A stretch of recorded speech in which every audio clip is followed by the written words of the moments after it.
Good evening, Simon here, Explosive Action, back with an August update. Big pile of blue and DVD here and two big flat round things on the bottom. I'm sure you can work out what that format is. Going to get kicking here on the left pile. The first three, everybody knows these films. Lord of the Rings Trilogy, Extended Edition. Finally picked these ones up. I have sat on the DVDs for quite some time, and I did want to pay what was amounting to about $40 a set for these things. And I found them on the Cash Converters website for $25, including shipping, and that's what I wanted to pay. So the extended films, two Blu-rays for the film in each set, and then a bunch of DVDs. So really happy to upgrade those ones. Great films. Next one, Incarnate. Watch this. This is a modern take on a possession film. Interesting tale. I wouldn't say I love the film, but it doesn't use religion as the tool for dealing with the possession and the exorcism. It's more scientific, I guess, and that makes it kind of interesting. So Incarnate is definitely worth a watch. I'll say that much. As surprisingly as Rings, I expected not much, and I didn't buy it when it first came out, but it made its way to the buy two, get one free sale, and that's what I wanted to pay, so I did. And it was not quite as good as the remake, the American remake of Ring, which I did quite like. None of them are, of course, as good as the Japanese originals, but I always liked The Ring probably because I saw it before the originals, and it flows nicely from that. Has a few interesting new ideas, which is good. It's not just a retread. It does have some genuinely new ideas, and it's worth at least a watch too. So that's Rings. Got some Code Reds and some Scorpions here. The new print of Humongous. I haven't checked out this yet. Heard a few people saying that the print isn't that much of an upgrade, but that's all right, I guess. It's probably the best we're going to get. It's the Scorpion one. Nice slipcase there. Fun slasher. Don't mind that one at all. Kingdom of the Spiders. Look at that awesome painted artwork there. That's fantastic. With the Shat, William the Shatner. And this one is definitely an upgrade over the Scorpion DVD. And on a Code Red Blue. It's very strange. Those two labels are obviously it's two brothers, but I do wonder why they're not just one big mega label. There must be a reason for that. Anywho, nice upgrade of Kingdom of the Spiders.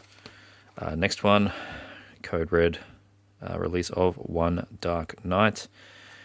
And that's another nice upgrade. Big upgrade over the DVD, actually. Get to the art underneath. There's the... I can't get there one-handed. That's the Shriek Show art underneath. Nice upgrade on One Dark Night. I really like the slip on that one. Really cool. With Adam West. The Cold-Blooded Beast. Really nice slip on this one as well. Klaus Kinski and Margaret Lee. Sleazy little film, this one. Upgrading my Raro DVD with this blue from 88 Films. Again, nice slip. That's the cover that was on the poster and on the Raro DVD as well. So it was really nice. A bit late to the party on this one. The Cat and the Brain Grindhouse set. Got this rather cheap. And then I learnt that 88 are putting it out anyway. So there you go. Probably end up with another copy of this. Cat and the Brain. Very silly film from Lucio Fulci that, if you have not seen it, is made up with at least half of Touch of Death. And, look, speaking of, here's Touch of Death from 88 Films. Out of the two, I prefer this one because it's the more direct film. This is a lot of fun, actually, Touch of Death. It's quite silly, but it is a lot of fun. It's got your Fulci gore, but it's not played like the zombie film gore. It's done over the top on purpose. It has to be. It's quite ridiculous at times. Touch of Death, I recommend it. It was good fun. Happy Hell Night. I didn't pick up the Code Red Blue, but 88 did. Another one in their slasher line, and well, I got to get them numbers, don't I? Number 28. Now they're doing slipcases on these things, make my life even harder. No, that's all right. I haven't even picked up all the ones with slip. I didn't get the Intruder with slip. They don't do a great deal with the slasher slips, to be honest. The cover underneath in this one is reversible, but if you flick it back the other side, it's just the same print as the slip anyway. So yeah, I haven't seen this one. Not too sure what to expect, and I know that I've had discussions with Extra the Mutilator about this film and about what he likes about the film. So let's see if I do enjoy Happy Hell Night. The next one, Night Warning, which is the reverse cover for Butcher Baker Nightmare Maker, and I decided to flip the cover because this is more in line with the Australian VHS Nightmare Warning, and I think it's a more appropriate title anyway. So yeah, I haven't checked the print on this one from Code Red, but bound to be a nice upgrade from the DVD of Butcher Baker Nightmare Maker. Very cool. Top of the heap, another blue from Code Red. Why some of them are clear cases and some of them are blue? It's just going to be a mystery. I don't know. Who knows? But some blaxploitation fun here. Top of the heap. Onto some DVDs. Picked up from a charity store. Dying Breed, Australian horror. I think I saw this when it came out, but I don't remember a thing about it. Then the DVD became quite hard to find, and there's no Blu-ray to my knowledge. You had an old Hoyts logo on the front. They don't do that kind of thing anymore. Reversible cover. I think this cover was better than the group photo on the other side, so I stuck with this one. Dying Breed. New release from Umbrella, Kadesha and Innocent Prey double. Now, they have a little warning on the back here saying that they've done their best to source the best materials, but yada yada yada, it's going to look a bit rough. And yes, it does. Kadesha is obviously sourced from a VHS, and Innocent Prey I think is from a master tape. I haven't watched Innocent Prey. I did watch Kadesha because I've been really wanted to watch that one for years, and the VHS itself costs usually quite a bit when it shows up, and I thought it was really enjoyable. Little Australian, you could basically say it's a slasher. Little Australian slasher does the take on the house built on the burial ground by making it an Aboriginal traditional burial ground, and it's a good fun film. And after a short period of time, I really didn't care about the less than stellar quality of the print. It's full screen. The audio is quite good. It's perfectly functional. It's just not remastered. So for the price, which is like about $12, I think, for the two films, it's as good as you're going to get, and it's the only DVD of both films to my knowledge. So yeah, I endorse it. Good release. Some cheap sci-fi channel rubbish. Zodiac, Sign of the Apocalypse. When will the world something something? With Christopher Lloyd slumming it for $1. Amazing. Yeah, I found this in a CEX for like $1. Add it to my horrendous collection of sci-fi films. Brilliant. Next one. I haven't seen this since it came out. Series 7. One of the earlier films of this kind of reality movie genre. Quite brutal, I remember from certain bits. And it was an Australian film, wasn't it? Yeah, it was. Yeah. It's sort of battle royale, but our take on it. So that's Series 7. Some post-apoc stuff here. The Last Survivors. Found this in a pawnbroker's. Was meaning to get this when it came out, and it was just one of those titles that didn't make it to store, but I couldn't be bothered ordering online. And well, didn't have to. I found it for like $1 at pawnbroker. So that's some more post-apoc nastiness for me. This one, I heard a lot of people talking about The Valley of Violence with Ethan Hawke and John Travolta. A bit of a western going on here. Again, found in the same pawnbroker for $1 or $2. So I'll check that one out. Next one, Fear in the Night from the old Universal Studio Canal Hammer collection.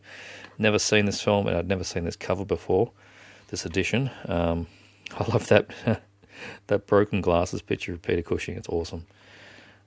So yeah, add this one to the collection, and I now believe there's some Blu-rays coming, so there you go. Next one, The Perfect Weapon, with Steven Seagal and Johnny Messner. As you can hopefully allude to from this cover, Johnny Messner is the main focus, and Seagal is literally on a screen. There he is up there. Seagal is not the star of this film. He spends most of the time sitting in a chair like he does in most of his newer films. I don't know why, I just keep watching these Seagal films. I like to see what he does, and he does the same thing every time now. He has the same beard, he has the same weird orange tinted glasses, but the ending on this is, you got to see it, what they do. It's brilliant.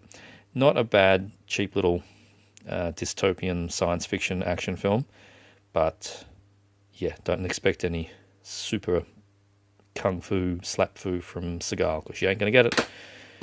And the next one, we have the double feature of Voyage to the End of the Universe and Project Moonbase.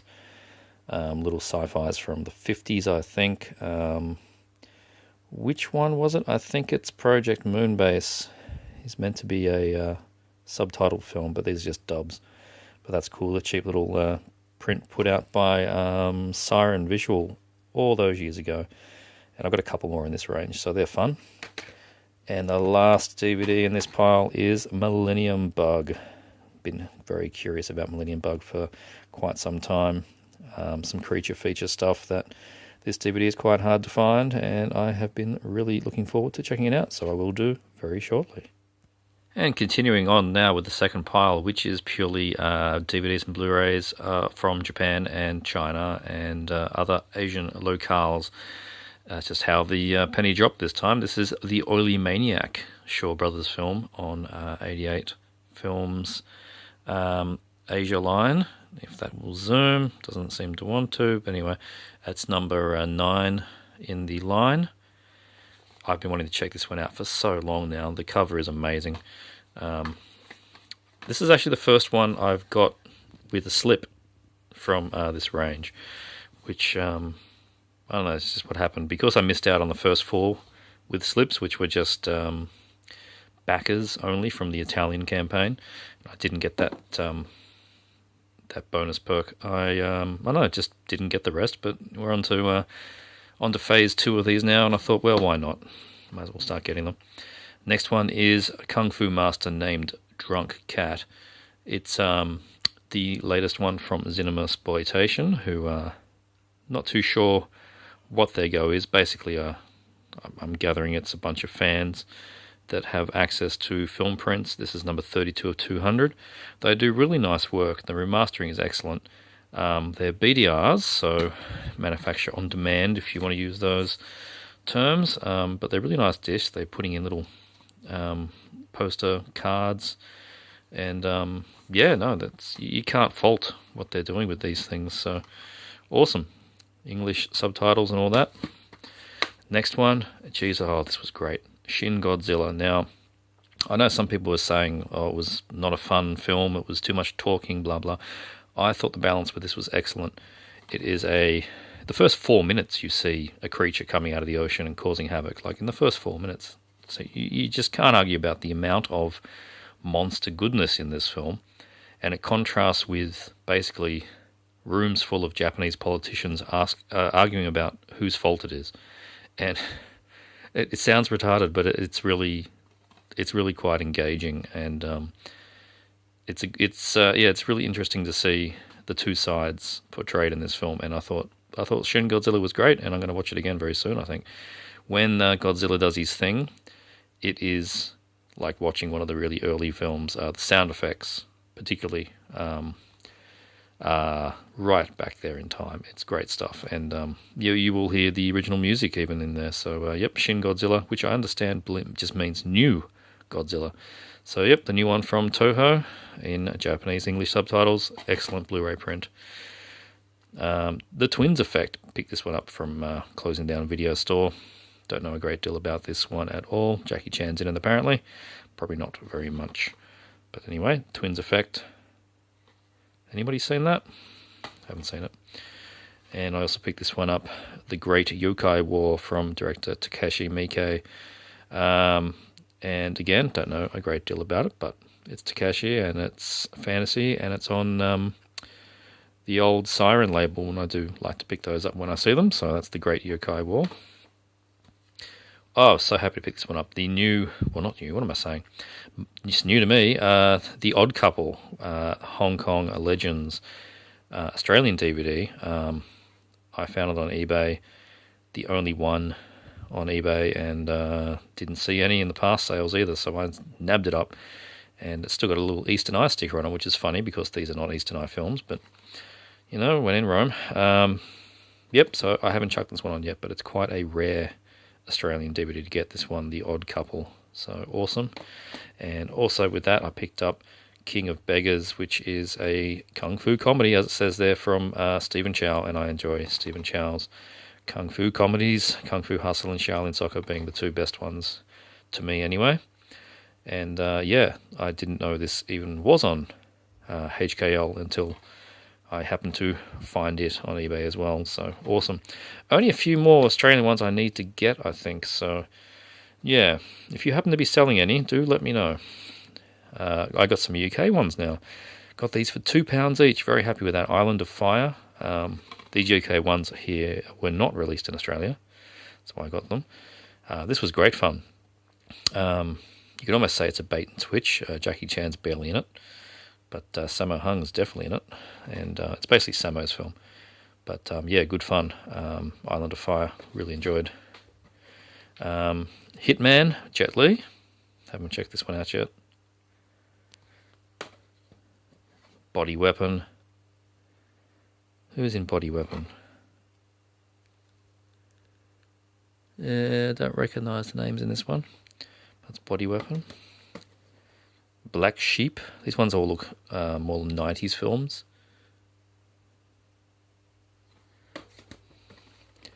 And was this 2000 AD? 2000 AD. There you go. As I said, these were all like £2 each from a UK seller, plus a very small amount of postage, and they looked pretty brand new, so I was happy to get these. And Purple Storm. I have it on authority. This one's quite good. So awesome. Getting more of the HKLs. Another Shaw Brothers here. The Shadow Whip on the Australian, again, Siren visual. They're getting a bit of a workout this update, aren't they, SVE? I'm sure I mentioned this before, but the Australian Siren SB releases, if you pay attention to the back cover there, how it's laid out. And we move on to my IVLs that I picked up here. Here's Lion vs. Lion, and it's the same thing. So I guess they're just licensed. They are often identical prints, sometimes anamorphic, sometimes not, but always nice widescreen prints with subtitles. And as I said, this one's a Lion vs. Lion, the nice IVL slip. Very cool. And the next one is Clan of Amazons. Haven't had a chance to watch these ones yet. This one's supposedly anamorphic, which is cool.